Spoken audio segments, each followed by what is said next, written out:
Lindsey Witmer Collins. Thank you for joining me. I said it before the call. I'm going to repeat it. This feels like step one of me being a legitimate podcaster because of how you came to be here today. And I always ask, my first question is always tell the audience the story of how we met. And I think this one's kind of interesting. So I'll hand it over to you. How did this come to pass? Well, I just met you a few moments ago, but Rosella, who's helping me out with marketing, welcome, introducing me to the world of marketing my own studio, which I don't normally do. Kind of focus on marketing the products that we create rather than myself. So she's helping me to do that, and she reached out to you. So we were match made in the On, in the on podcast in the a podcast. website called, Yeah. yeah, on a website called matchmaker.fm, which is specific to podcasters, finding guests, finding hosts, and vice versa. So yeah, I mean, the fact that I can't lie, I've been pitched quite a few times. This was, I think, the first instance where I was like, that's a guest I want on the show. So I'm gonna reply. So let's talk about what it is that you do. And I know that you've seen my questions. My first question is to have you tell us your superhero origin story of how it is that you came to be running an app studio. And I read about the fact that it was you had some bad experiences to start with. Yeah, I mean, I got into this in like the very early days, like back when the App Store just showed up on the planet. And I thought it was really exciting as an opportunity to be able to create and ship products all over the world. Anyway, super excited about it. I had an idea. I raised some money. I got some grant funding.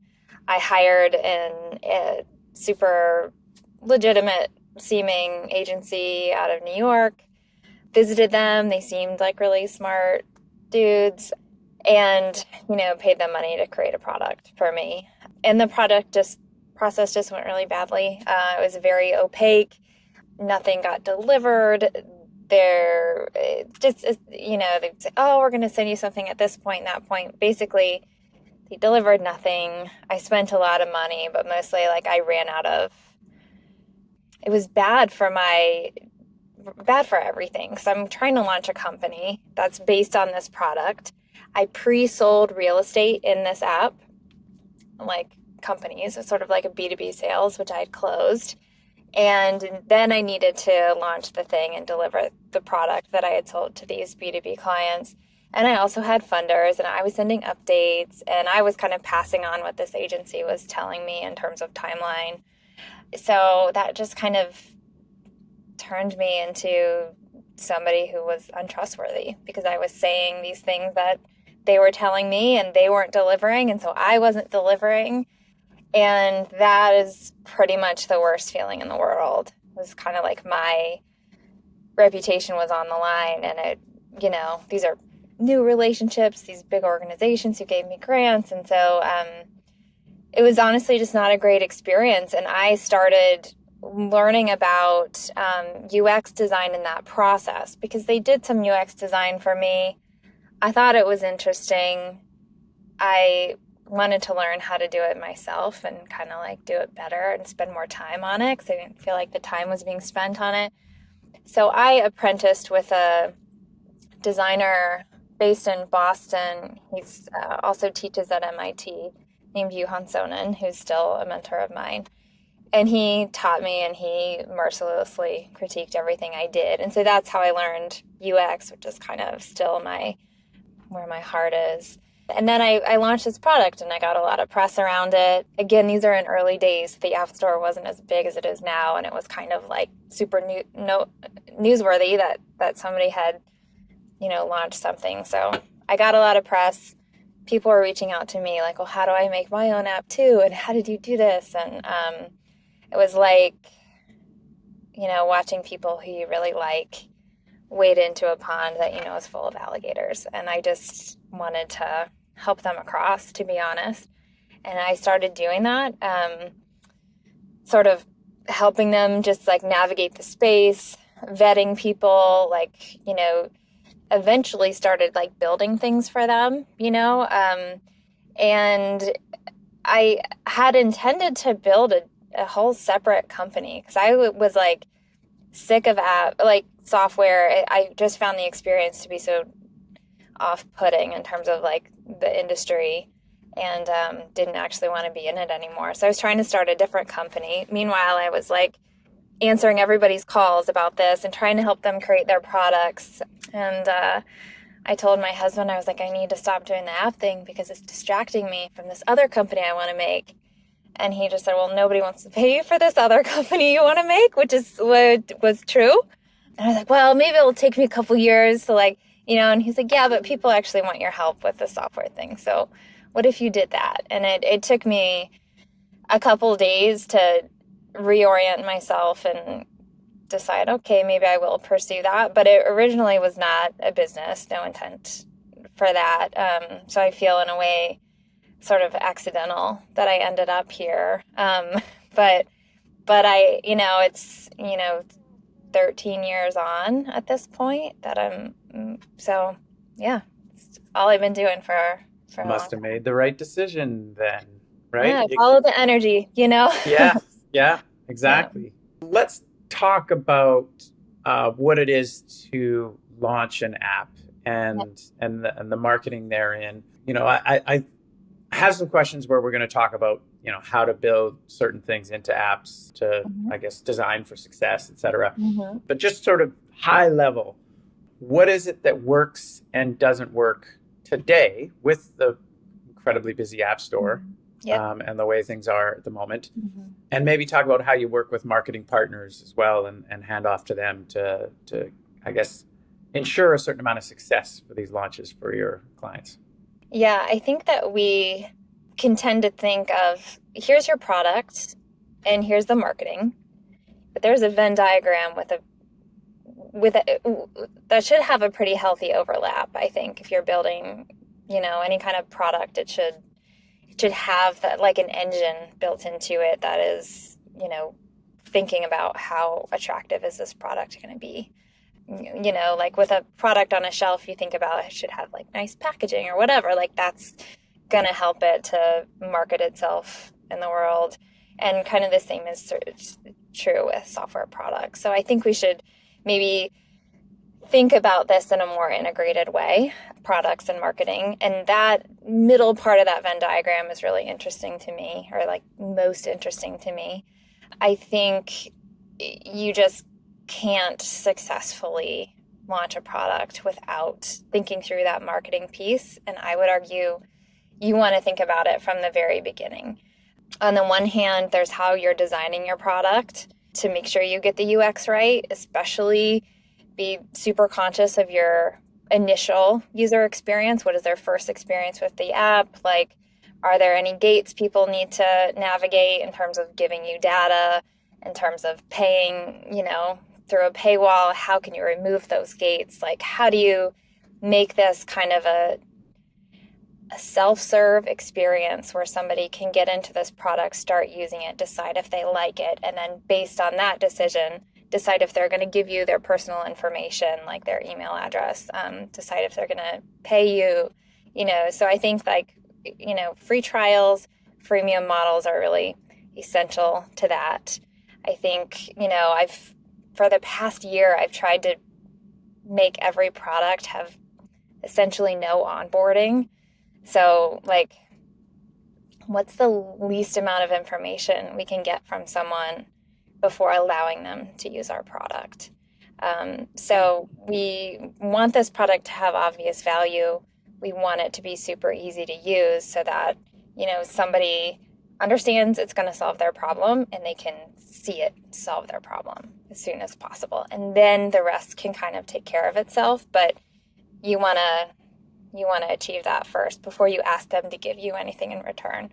Because I think with UX in general, you always want to be giving more than you're asking somebody to give to you in terms of like user inputting information, especially typing. It's not, people do that a lot these days, but in the very early days, it was like nobody wants to type into their phone, So I still think that's true. And people don't really want to give their personal data.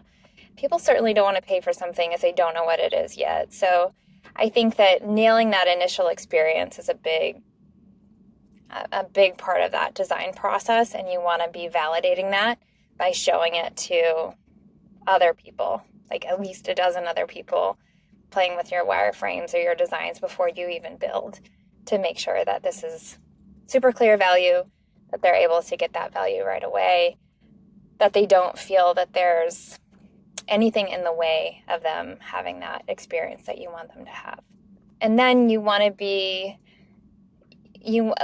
so right now I'm launching a product. Like, I'm always launching my own products because it helps me to be in my client's shoes. So I'm not just like talking about this theoretically, but I'm actually like testing my thoughts about how to best do something, and can learn, at the same time. So it's not just, an armchair expert sort of situation.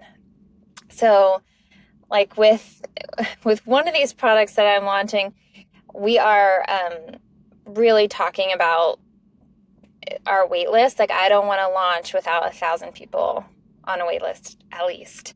And we even changed, like just 2 days ago, changed the language on our waitlist site. So if you go to toldyouabout.com, that's this product. There's a waitlist there, right? And the CTA said join the waitlist. And then a couple days ago, I was like, oh, we got to change that to request an invite. Like how do we like use FOMO to our advantage? So we want to create hype. We want people to be really excited about this product. And in order to do that, so we're looking at launching a brand new social account, 0 followers. It's like it's the worst. And so in order to get that inbound traffic, we have to have relationships with other people, brands, influencers who are going to like our product, whose audience is going to like our product. So then we can go from a reach of our tiny network to a reach of, 1 million people, let's say. So to try to get that influencer network and brand network to give us that kind of reach through giveaways with other brands, and who knows, like all kinds of other things. But I want to get that wait list up to that point. I don't want to launch before then. I could, but one thing that's true, this is true for mobile apps in particular, so, less relevant for desktop web-based. The app stores will give you a boost on your first day that you're in the stores. So if you have a lot of downloads on your first day, the likelihood you can rank is so much higher than it would be if you got those downloads on day 20. They kind of like help you out. So like I've had an app that ranked in the top 10, 2 apps that ranked in top 10 in their category. And again, this is category dependent on day 1. And they had around from 2 to 5,000 downloads on day 1. So like, it's not that big of a hurdle. And I think that if you can get people hyped up and signed up to get an invitation on day 1, then that's going to really help you a lot. Another part of it is making sure that when they do download your app, that it's a great experience. So that's where we talked about, like, you want to be testing and validating that first experience. And then you want to bake into the product sharing. And there's, Which was there's my next question. Yeah. Yeah. Yeah. It's like, I think about this a lot because there's what I call the cheap way to do it is to kind of incentivize people. Okay. Dropbox did this very effectively. If you invite people, you get more storage or you get something free. I play Pokemon Go with my 5-year-old son, and like, if I invite friends, he can level up, like, you can do that. And I think that's totally valid, but I also think it's a little bit cheap. And so my favorite things to do is to be like, create a product that people actually really want to share. So if you think about Slack, for example, you need to share that product in order to use it. So that it's like the network is really baked in.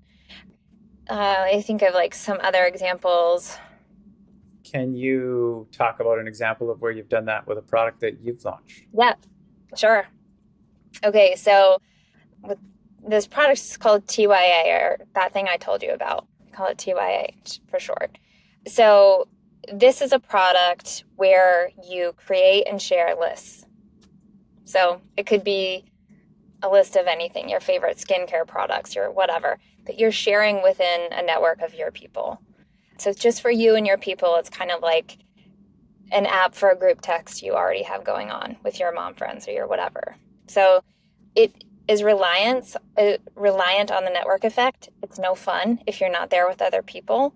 So you can't actually use TYA unless you're connected to at least one other person on the wait list. So there's a gate. I have to think mindfully about that. So we have the wait list, or right now it's request and invite list. And once you sign up for it, you get a code, which is the first 4 letters of your name and the last 4 numbers of your phone number. So it's really easy to remember what your code is. And you give it to your friends, they put your code in. The more people you're connected to, the higher up you move on the wait list. Not just because we're trying to incentivize you, right, in the cheap way, but also because you're going to have a better experience right away if you're there with your friends. So we have that part kind of built into it. And then, we talked about like co-promoting and social media, sort of building those relationships and like kind of bringing those into the product. Yeah. So I think that's kind of the main thing. The other thing we have in that app is matchmaking. So you can find people who are just like you, who you don't know yet, whose lists you might be interested in. And in order to do that, you have to tell us a little bit about who you are and what your preferences are. And then we match you, like your profile is really similar to this person, same age, same lifestyle, whatever. And then also your preferences are really similar. You like spend about the same amount of money on things. You make your purchasing decisions based on the same kind of criteria, that sort of thing. And if I had asked somebody to give me this personal information right off the bat, I don't think they would, right? I was going to say, that must be something that comes after, because you said that you like to do it with as minimal amount of friction for sign up as possible. Yeah. So this would be like, if you want to do matchmaking, this is how we're going to do it. And here we're going to make a lot of guarantees about how we are and aren't going to use that data and be like super transparent about it. In one of my products, or our portfolio products, Pump Spotting, we've been working on it for almost a decade at this point. And we're looking right now at just completely getting rid of the onboarding, just because user tests, it's taking too long. It can feel invasive. So we have all these different ways of making that value clear. And every time you put in a data point, we like give you something back for it. And that really does help. But I think what we're actually finding is that people just don't want to answer the questions at all. But the company needs that information in order to provide, high quality support for them. Like you want to give people the data when they need, what they need, when they need it. And so you kind of need to know where they are. Like if they just had a baby, if they just went back to work, whatever, so you can cater what you deliver to them. So there's a strong argument that we need the data, but I don't think there's a strong argument that we need it right up front. So we can kind of say, like, here's a feature. All right, well, in order to use this feature, we're going to ask for this data. So you're super clear. Like, I know why you want this data, and I know the value I'm going to get in return on the other side when I give it. But this is something I always have to rein myself in. It's so helpful for me to be doing this on my own products, because I'm not, like, in theory, I can be very strict about this. But in practice, when it's me, when I'm the founder, I find myself, but I do think it actually is necessary to do that. I'm going to make this onboarding, this intro tour really interesting. So I think people are going to be okay with it. I have to constantly get out of my own way and invite other people into the conversation and watch them use it, watch them react, and give me the feedback that I don't want to hear, but as the right feedback. And I think it's just so helpful for me to watch myself fall into the same traps I watch other people fall into. I have a lot of empathy for it.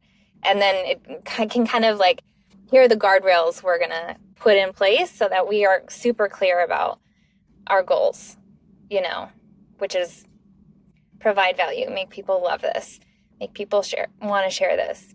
With pump spotting, so an example with that product is you set your goal, like how long you want to breastfeed. This is a support program for parents who are breastfeeding. And so they set their goal and then they can see their progress toward that goal. They can also track how many feedings they've done. And then they can share that, and we create this really beautiful share graphic. We have an app for sports training, and that one, when you finish a workout, you can share the workout, and it creates this graphic of like the stats about your workout, but then you can take a picture and the stats will superimpose on that photo. And it's like a super fun, people who work out love to share their workouts. So like, that's a super fun. Yeah. So that's kind of what we've done in those products. With TYA too, we have you create your starter kit, which is like Jordan and 6 things. And then we create this graphic of you and your starter kit. And it's actually super interesting to see your friends' kits. And so that's something you share, like, here's me in 6 things. What are your 6 things? That's kind of incentivizing people to share their 6 things too. Just, being able to create that little player card. Yes, exactly. I thought this was going to be a conversation about app development, and it is absolutely a conversation about marketing, because everything that you're telling me is essentially kind of like accounting for the promotion of the product at the design stage. Mm-hmm. Yeah. Terrific. Yeah. When founders come to you and they want to get their apps built, what's a common pitfall that they have? And I think personally, it's wonderful that you're talking about you're your own customer all the time, and it gives you that mm-hmm. perspective, and having to have other people use your product and either validate it or critique it. What mistakes do you see founders make when they come to you, or assumptions perhaps that they make that you have to course correct them? Yeah. So again, I have empathy for all of these things. I feel like I could create a blog series of like, here's all the pitfalls you're probably going to fall into, and like, here's how to know when you are. Like, number one, you are your user, but you can't speak for all of them. So yes, guide the development of the MVP. You have to build something first. You have to prototype something initially, right? But at that point, you need to invite other people into the conversation. It behooves you to do that, because you're going to have blind spots that you don't imagine you have. My first design for TYA, I thought it was so sophisticated and simple. I was like, this is great, like, work. And then I showed it to like a couple Gen Z and got their feedback and was like, oh, wow, like I was off the mark on like a lot of different things that I thought, oh, I nailed it. But you just really don't know. Even if you are your user, you really need to have other voices in the conversation. You want to make sure that you keep the thing, like, here's what you're trying to do, and you really keep that front and center, and you just try to nail that thing, period. And that sounds so easy, but it's not. There's all these other little things that you feel need to happen in order for the thing to be realized. And you might be right in some cases, and you're often wrong. So I think you need to be discerning and brutal when it comes to deciding whether or not you're going to build this feature or that. With TYA, the list building process is really simple.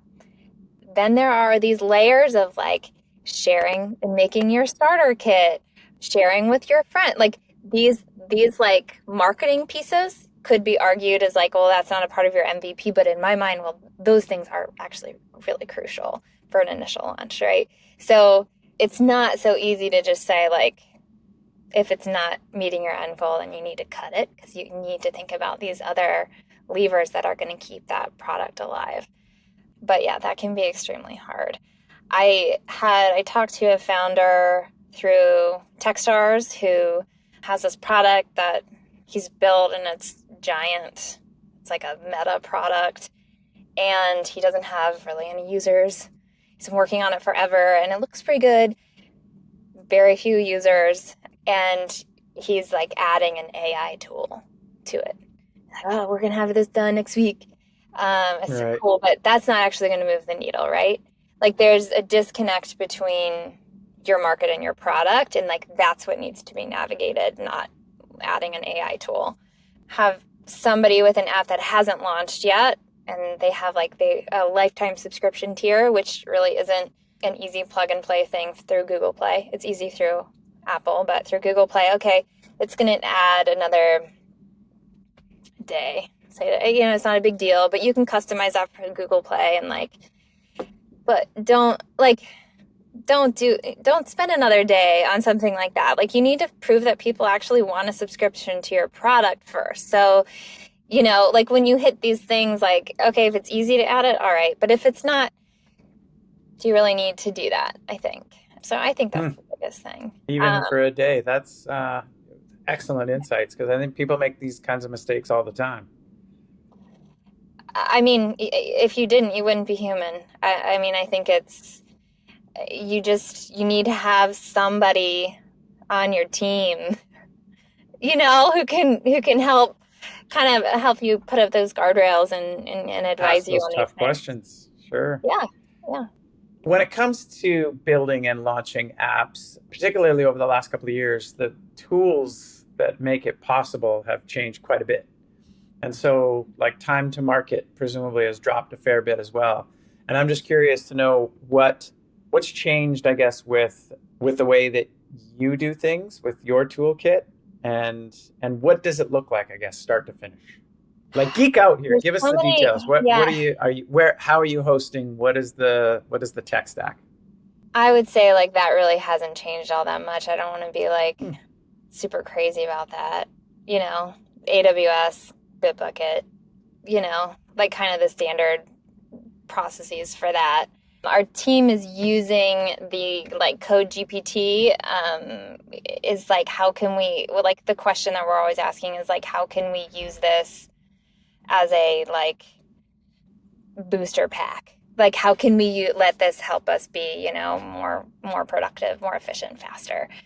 So we're always looking for ways to do that, and also kind of like keeping our eye on what it can and can't do for us. Like it needs to be led, you know, and can't just do the job or think creatively about what solutions we're going to build. So we're always like trying to use these tools to right at their max, like right to the extent that we can, that it's going to really make a difference. I had a conversation about these sort of templatized products where you can have like a no code app that you can build, which can feel enticing. I can talk to you about that for a little my thoughts on that. I Let's mean, have it. okay, well, here's what a template app can kind of do is it has like sort of these little modules, right? Like here's a feature, and then here's a feature, and here's a feature. So there are things like let me deliver my content to you. Be that like here's my recorded meditation, or here's my course, or here's a blog article that I wrote, you know, and I want a calendar scheduling feature, you know, things like that, like these sort of modules. One way data communication and scheduling, which is like low level two-way, is the domain of the web. That's what websites are for. That's what websites do. Apps are tools. They aren't like places to like, you know, just get content. They should also be tools, you know, and of course there are exceptions to that rule, but generally you're trying to build something that helps somebody do something that it's very convenient for them to have on them at all times, you know? Okay, you have like a meditation app, like it might be helpful to also track, you know, how many meditations you've done in a day, or like things like that like a website isn't going to do. If your app is just doing something that a website can do, the App Store is going to kind of give you a really hard time publishing, first of all. And if you plan to build a company off of, if you're an app entrepreneur, you should build your own product, you shouldn't be using these tools because you need to grow. You need to like manage, intentionally design the experience of your product, what customer relationship tools you have behind it. Where's your data going? Is it going to be safe there? It's just really, it's challenging, and it's helpful to validate an idea if you're using kind of a no code solution. I think that's great. And if you don't have a budget, do it. When you get to the point where you need to, if you are going to grow and you did validate the solution, there's a migration process that can be kind of painful. So start properly. Don't start in a no code template app. Well, yeah. I mean, it could be a good fit in some, but I think it's helpful. I think that's great advice, and you're obviously qualified to give it. And I'm sure there are people out there that think that they can go that route, but like you say, the pain of trying to migrate once you outgrow that solution is probably worse than doing it right to begin with. Yeah. And UX, like, you want to create your experience and you want it to be beautiful and perfect, and if you want it to be good, then you need to be experimenting and agile with it and tracking things. And you just can't do that. Like, you're gonna have something that's pre-built, and you're just gonna have to deal with it. Stuck in a certain box. You mentioned that you're using Code GPT for opportunities to make you faster.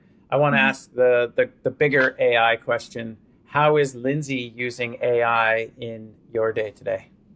So, I mean, I used AI to candidly and confidentially write a recommendation for somebody on LinkedIn, or a reference on LinkedIn.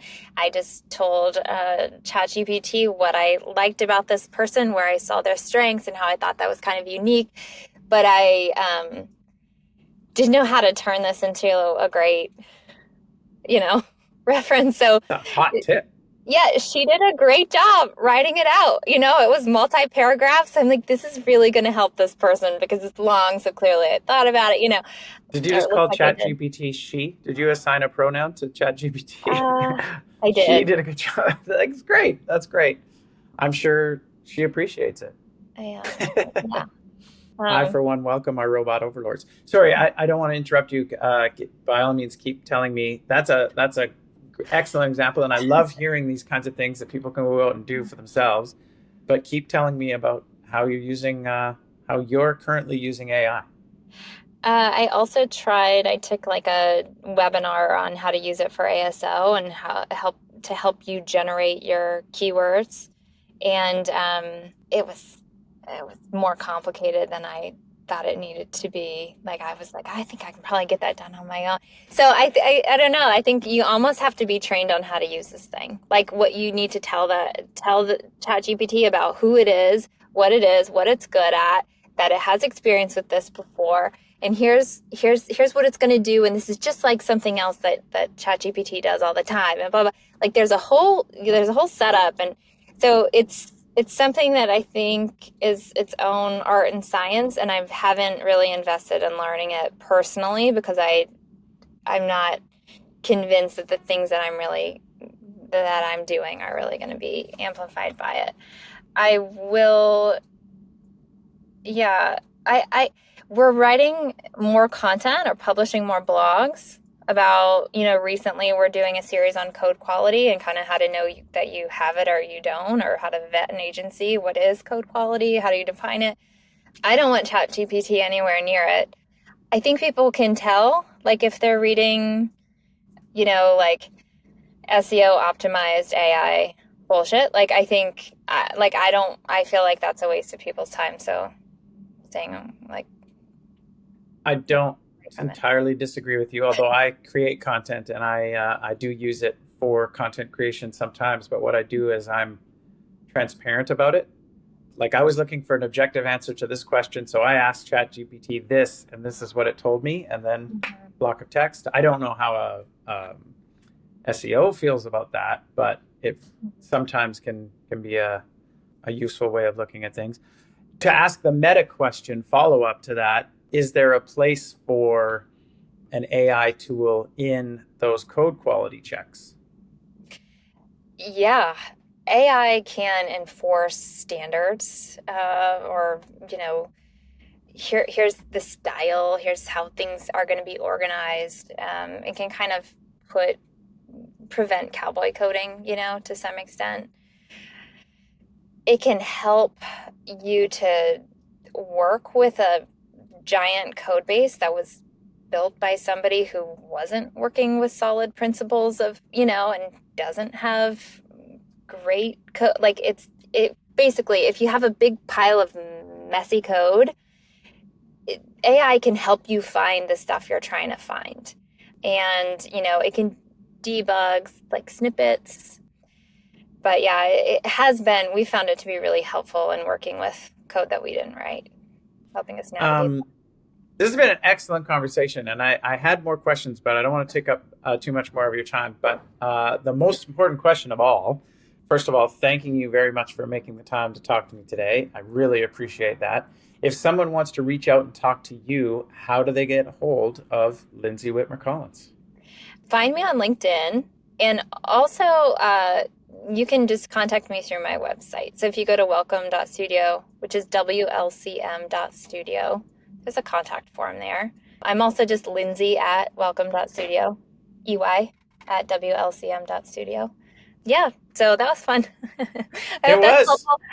One thing I'll say is that one of the apps that we built took a bus and painted boobs all over it and drove it across the country and called it the Breast Express and talked to like thousands of women and like built. That's the Plum.